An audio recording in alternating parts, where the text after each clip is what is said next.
Assalamualaikum warahmatullahi wabarakatuh. Perkenalkan, nama saya Rayhan Alfigani dari kelas G dengan NPM 22307 akan menjelaskan tentang yurisdiksi negara, hukum internasional.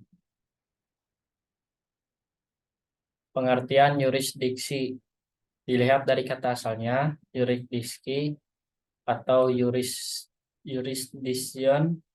Menurut Merriam-Webster, Dictionary of Law berasal dari kata bahasa Latin juridictio yang sesungguhnya terdiri dari dua kata, yaitu juris yang merupakan genetif dari jus yang berarti hukum, dan dextio dari kata dexere mengatakan yang berarti tindakan atau perbuatan mengatakan.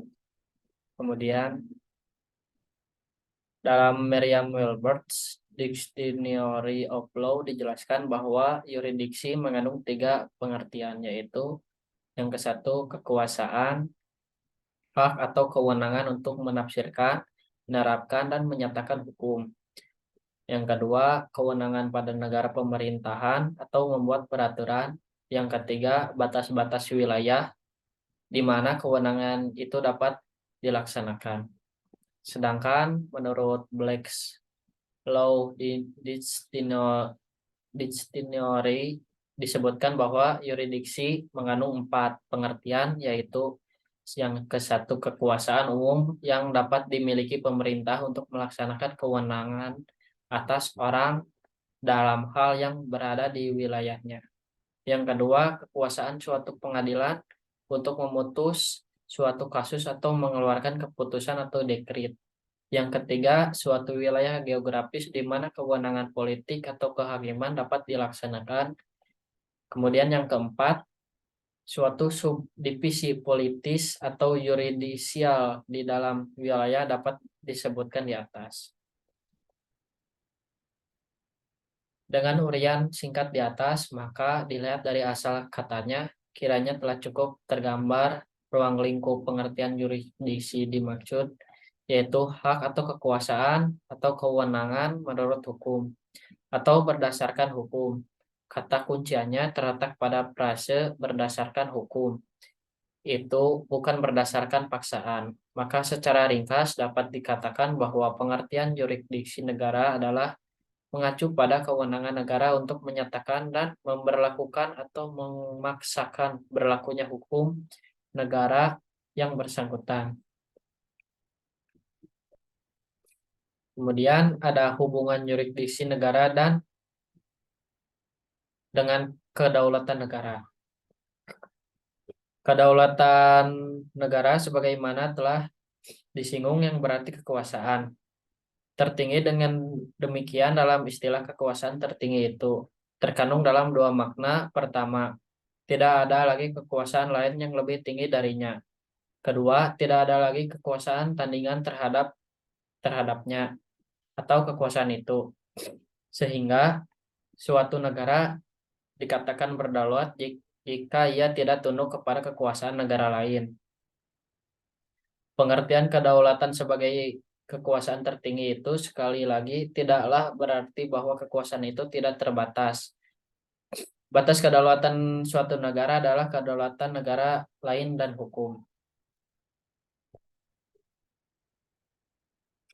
Kemudian, yurisdiksi merupakan atribut kedaulatan negara. Sebuah yurisdiksi negara mengacu pada kompetensi negara untuk mengatur orang dan harta benda di wilayah negaranya berdasarkan hukum nasional 219. Karena suatu negara memiliki kedaulatan atau kekuasaan tertinggi, itulah maka darinya turun hak atau kekuasaan atau kewenangan untuk mengatur hal-hal internal maupun eksternal negara itu.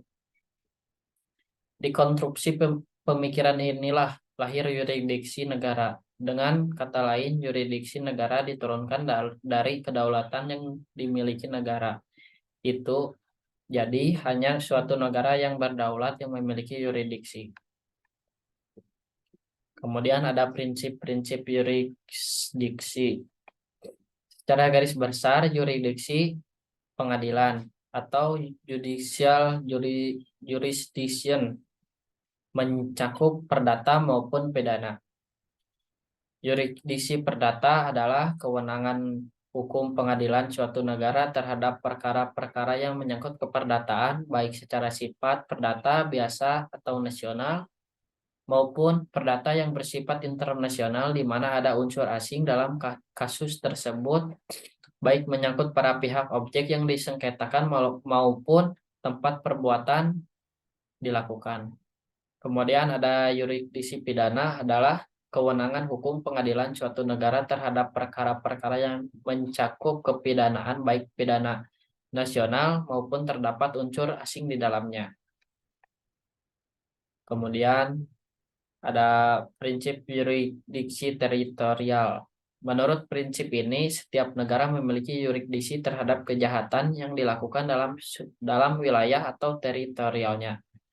Hakum Leod Macmillan, suatu negara harus memiliki yurisdiksi terhadap semua orang, benda, dan perkara-perkara perdata dan pidana dalam batas-batas teritorialnya sebagai pertanda negara tersebut berdaulat.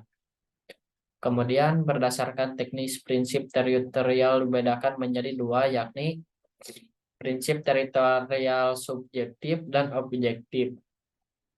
Berdasarkan prinsip nasionalitas pasif dan aktif, selanjutnya berdasarkan kepentingan yang dilanggar akan dikenal prinsip-prinsip perlindungan universal. Yurisdiksi dan ekstradisi. Salah satu masalah penting yang berkaitan dengan persoalan yurisdiksi negara hukum internasional adalah masalah ekstradisi atau extradition. Masalah ekstradisi ini timbul tak kala seorang pelaku kejahatan melarikan diri ke suatu negara dengan maksud untuk menghindari tuntutan hukum atau hukuman dari negara yang memiliki yurisdiksi baik atas orangnya maupun perbuatan orang tersebut. Negara yang memiliki yurisdiksi tersebut tidak dapat begitu saja mengambil atau menangkap orang yang bersangkutan karena ia telah berada di wilayah negara lain. Sebab jika tindakan demikian dilakukan, maka hal itu merupakan pelanggaran terhadap kedaulatan negara lain, di mana hal itu dilarang oleh hukum internasional. Sekian dari saya, terima kasih, mohon maaf bila ada salah kata. Wassalamualaikum warahmatullahi wabarakatuh.